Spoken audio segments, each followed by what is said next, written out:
Mastitis की वजह से ट्रीटमेंट ना होने की वजह से जानवर का हैवाना फट गया है। फुल डिटेल वीडियो में मौजूद है, वीडियो को लास्ट तक देखें।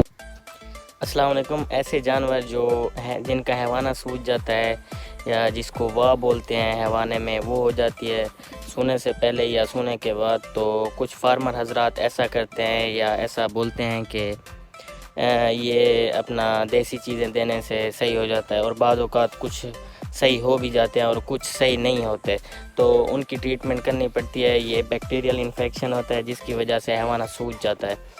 तो बाद औक़ात नहीं बल्कि अक्सर ऐसा देखा गया है कि जो अपना फार्म हज़रात हैं वो टोटके वगैरह इसमें इस्तेमाल करते हैं।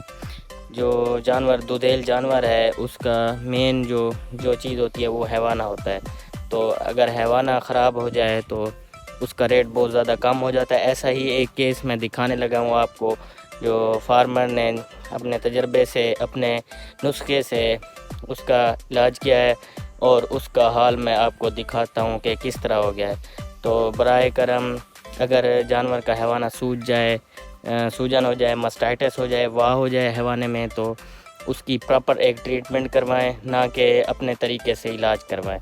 तो आइए आपको मैं ये केस दिखाता हूँ। तो भाई साहब ये गाय है साहिवाल की, साहिवाल क्रॉस में।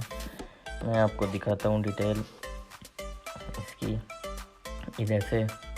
तो ये हैवाना आप देख रहे होंगे किस तरह, क्लियरली दिखाता हूँ आपको। ये देखें, ये फटा हुआ है और पस वगैरह नज़र आ रही है, पीप है, पीप भरी हुई है, सूजन हुई थी बहुत ज़्यादा इसको। तो इस तरह साफ नज़र नहीं आएगी। इसको करीब से दिखाता हूँ, इसको बल्कि गिराते हैं फिर मैं दिखाता हूँ आपको क्लियरली। ये जी लेट गई है गाय, तो मुलाहिजा करें, ये देखें, ये हाल है इसका हैवाने का। हैवाना सारा ख़त्म है दरमियान से, और थनों से भी पीप आ रही थी, पस आ रही थी।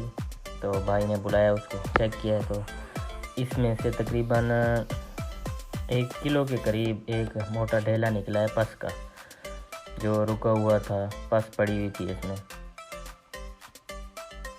अच्छी खासी गाय थी, अब तो कमज़ोर हो गई है। देखें ये निकला है इसमें से। तो बराए करम टोटकों के साथ साथ ट्रीटमेंट भी करवाएं ऐसे जानवरों की।